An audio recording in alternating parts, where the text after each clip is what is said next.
When it comes to crashing in hotels, I don't think I've ever had the pleasure or displeasure of staying in a haunted one. Granted, I should probably say yet, since I don't jinx myself, because I have a nasty habit of doing that. Question for you, have you ever stayed in a hotel that was haunted? Let me know in the comments and let's get cracking. Alrighty everybody, how about we start off today with a place that has been officially marked as the most haunted hotel in the entire United States. I thought you might like that. It's the Mizpah Hotel, located in Tonopah, Nevada, which is around 200 miles away from Las Vegas. The hotel was a hotspot of celebrities and wealthy investors during the silver boom back in the day, and was one of the first luxury hotels in the entire state. Now these days it's a mixture of modern and antique and is considered America's most haunted lodgings. The Mizpah and the nearby Melvada building used to share the title of the tallest building in Nevada until 1927. They're only 5 stories tall. The hotel is named after the Mizpah mine and was the social hub of the town back in the day. Now while the hotel is one of the area's oldest structures, it was predated by the saloon, which opened its doors in 1907. The hotel was financed by George Wingfield, Cal Brugger, George Nixon, and Bob Govan, a few of Nevada's most well-known financiers. The Mizpah changed hands a couple of times throughout the years until Frank Scott of Las Vegas purchased it in 1979. He updated it to include some modern conveniences, all while preserving the antiquated romance that first drew him and his guests to the hotel in the first place. The hotel's renovation cost about $4 million, and the work took 2.5 years to complete. Now, in 1999, the hotel was shuttered down and it was quiet, frequented only by the spirits that call the town home. But in 2011, the hotel was purchased by Fred and Nancy Klein of Klein Cellars in Sonoma, who renovated and reopened the building to the public in August of the same year. The hotel now boasts 47 rooms, a bar, and 2 restaurants. These days, hotel guests from all over Nevada and the world visit the area,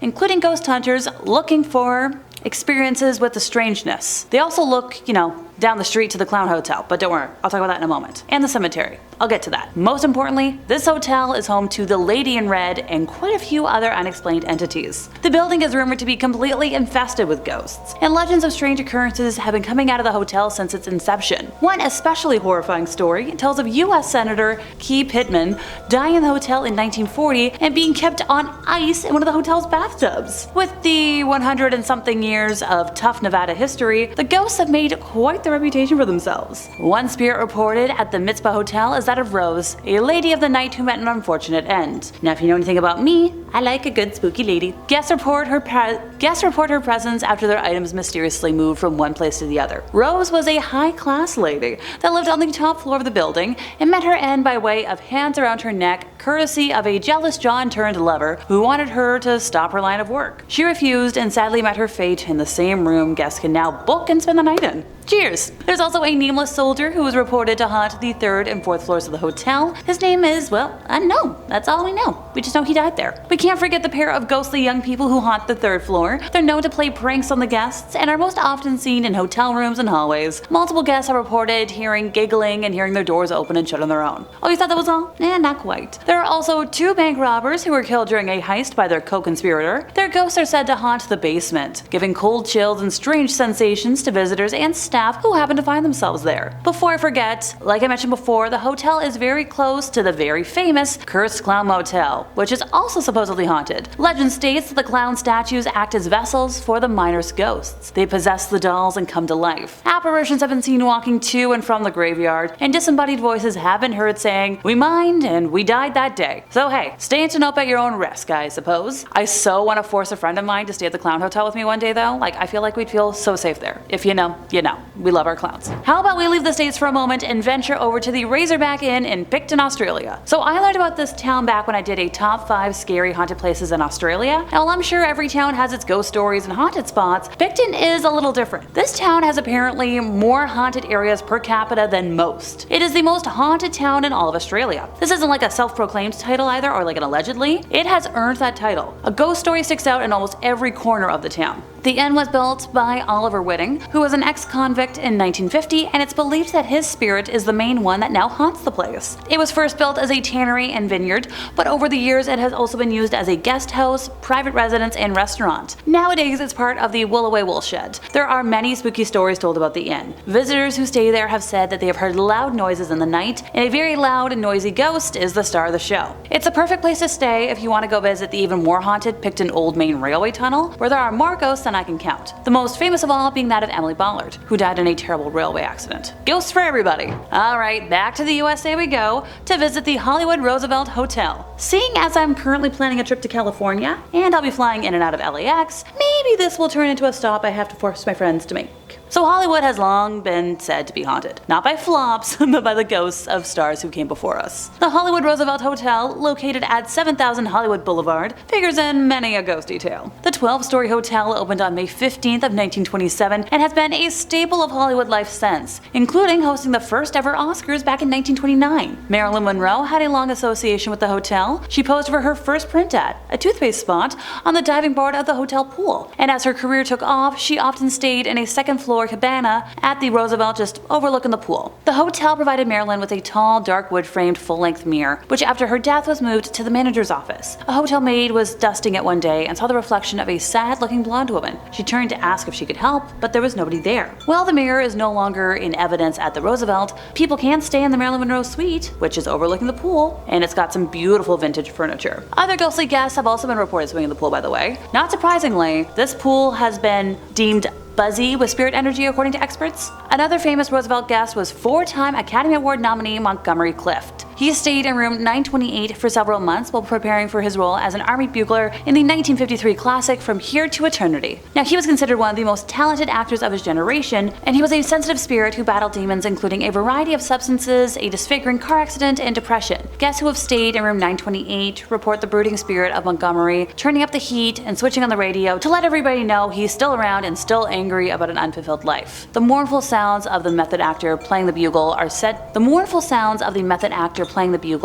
to echo down the hallway. Look, I know I definitely want to force my friends to tour the Hollywood Forever Cemetery with me, and now this seems like another stop we might have to make. How about we check out another area known for ghosts in the States, the Bourbon Orleans Hotel located in New Orleans. So after 200 years, a blazing fire, a life taken too soon, and a deadly yellow fever epidemic, one shouldn't expect anything less than a haunted nightmare. This hotel is exactly that, but also offers a dose of luxury along with the haunts. First opening as the Orleans Ballroom and Theater in 1815, it was a place for the socialites of Louisiana society to have their luxurious ballroom dances. It was known for the occasional quadroon balls where wealthy Creole men would engage in secretive affairs with women of society. Now, this theater was later bought out by the Sisters of the Holy Family, the first black order of nuns, and then served as a school and orphanage for young girls called St. Mary's Academy. It was during this time that one of the worst outbreaks of yellow fever took the lives of several charges and nuns. By the 1960s, the Sisters of the Holy Family had grown to several hundred members and had begun to outgrow the building. So they sold the hotel in 1964 and the Bourbon Orleans was born. Today, the hotel provides guests with all the modern luxuries you could ask for, while giving them a taste of the real New Orleans. A view of the French Quarter, a balcony over the street, and of course, why we're here, ghosts! Now, this place is said to be home to nearly 20 spirits, many of whom died of yellow fever, but there's also the ghost of a Confederate soldier who walks the halls of the hotel, as well as a woman seen dancing under the chandeliers of the ballroom. She dances by herself, but her form indicates that she has some sort of invisible dancing partner. Staff also claim that she hides behind the draperies when she's not dancing, and often shuffles them around to get a rise out of the guests. Some folks even claim to see a pool of redness on the ballroom floor, rumored to be a remnant of a duel between two men who had an argument over a woman. Now, whether or not the woman under the chandelier is the one they fought over has yet to be determined. Rumors also say that a nun took her own life in room 644, and her screams can still be heard to this day. Guests who stay in that room often report being woken up by a nun standing over the bed in the middle of the night. The apparitions of young people praying and nuns watching over them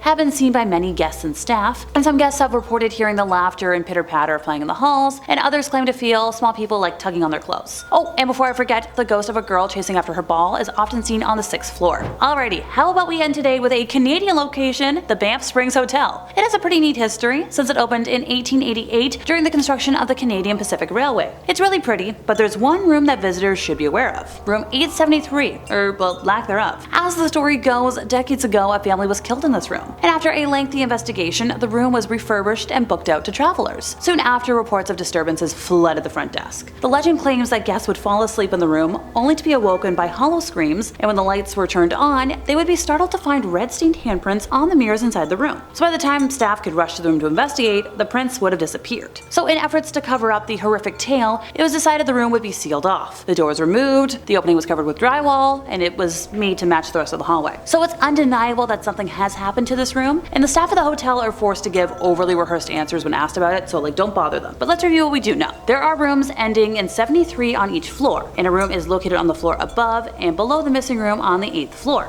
If you head down the hallway, there are only lights above each doorway. There is one above, well, there used to be one above where the missing room's door would be, in the middle of the hallway. The baseboard is cut where the door would have been, and when you knock along the walls, you'll notice they are made of thick plaster. So as you knock down the hall on the 8th floor, it suddenly changes to a hollow sound right below where the light was, where the door to room 873 would have existed, and it continues for the length of a standard doorway. Back in 2017, the wall was replastered again in hopes to cover up the last remains of the once existing entrance, and the light was removed. But the history remains on the interwebs with photos to prove it. And that brings us to the end of our time, and I'm not quite sure if I just added more places to my must travel or never travel to list. I've been Alexa, your resident ookie spooky girly, and if you enjoyed my ramblings today, could you help us out by giving this video a like, subscribing if you aren't already, hit the bell for more haunted hotel chatter from us here at Top 5 Scary Videos, and I'll see y'all next time, you lovely spooky people.